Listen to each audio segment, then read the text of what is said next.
কারণ এই কমপ্লিকেশনসগুলো তো আপনাকে এক না এক সময় মানে অ্যাটলিস্ট রিডিউস করতে হবে, নাহলে তো আপনি আপনার বিজনেসকে গ্রো করাতে পারবেন। বিজনেসটাকে অ্যাকচুয়ালি একটা ভালো প্ল্যানিং এর আন্ডারে নিয়ে শুরু করতে পারছেন, যে আমি বিজনেসটা অনেক লম্বা সময় রান করবো, কিন্তু এই প্রবলেমগুলো আমি আগে থেকেই জানি, আমার মাইন্ডসেট রেডি যে এই প্রবলেমগুলো আমি ফেস করবো, বাট আমার হাতে সলিউশনও আছে। আমার নেক্সট কোশ্চেন হচ্ছে আসলে কি টাইপের আইটেম নিয়ে যদি কেউ কাজ করে তাহলে তার ফেল করার সম্ভাবনা কম, বা কি টাইপের আইটেম আসলে একটু গুড মার্জিন চলতে পারে ভালো। আইটেমের কথা বললে আমি এখনকার বিজনেস ট্রেন্ডে ফিঙ্গার ফুডের একটা পোটেনশিয়াল দেখি মার্কেটে।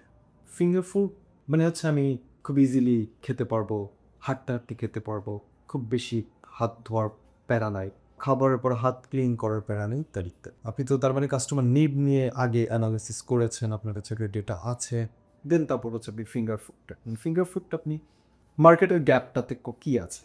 আমরা ফিঙ্গার ফুড বলতে চিকেন স্ট্রিপস বুঝি, আমরা ফিঙ্গার ফুড বলতে ফ্রাইড চিকেন বুঝি, ফিঙ্গার ফুড বলতে ফ্রেঞ্চ ফ্রাইজ বুঝি, চিকেন নাগেটস বুঝি। কাইন্ডা এখন এক্সপ্রেস কিছু আউটলেট আছে ফ্রোজেন প্রোডাক্টের উপর বেসিস করে এই ফিঙ্গার ফুডটাকে মার্কেট করছে।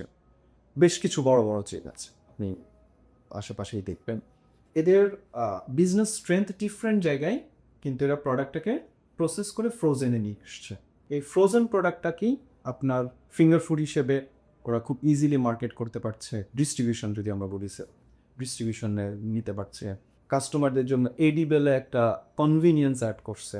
আপনি একজন রেস্টুরেন্ট ওনার হিসেবে আপনার অপারেশনাল হেডেক কমাচ্ছে, ফিজিবিলিটি বাড়াচ্ছে এবং প্রেফ টাইম কমাচ্ছে। রিপিট অর্ডারের ক্ষেত্রে আপনার কাস্টমারকে আরও ফাস্টার ডেলিভারি দেন শুরু করছে। এই ব্যাপারগুলো সব মিলে দাঁড়াচ্ছে হচ্ছে একটা মেনু ফাইনাল লিস্ট করার ক্ষেত্রে আমি মনে করি যে কি পয়েন্ট, এই সব কিছুর কম্বিনেশনে একটা মেনু যদি আপনি দাঁড় করাতে পারেন, আপনি বিজনেসটাকে অ্যাকচুয়ালি একটা ভালো প্ল্যানিং এর আন্ডারে নিয়ে শুরু করতে পারছেন, যে আমি বিজনেসটা অনেক লম্বা সময় রান করবো, কিন্তু এই প্রবলেমগুলো আমি আগে থেকেই জানি, আমি আমার মাইন্ডসেট রেডি যে এই প্রবলেমগুলো আমি ফেস করবো, বাট আমার হাতে সলিউশনও আছে। যত বেশি কমপ্লিকেশনস থাকবে কিচেনে, তত এক্সপিরিয়েন্স খারাপ হবে, তত খাবার খারাপ হবে, তত আপনার এফোর্ট বেশি যাবে, তত আপনার ওভারহেড বাড়তে থাকবে।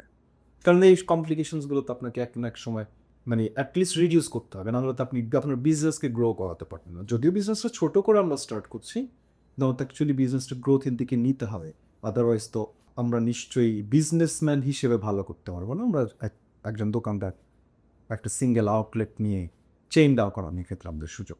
এখন আমি পুরান ঢাকায় গিয়ে যদি একটা বিজনেস করি, তাহলে কি সমস্যাটা কি বিজনেসের, নাকি আমি যে পুরান ঢাকায় গিয়ে বিজনেসটা করতে চাইলাম তাহলে আমার প্ল্যানিং এর সোর্স?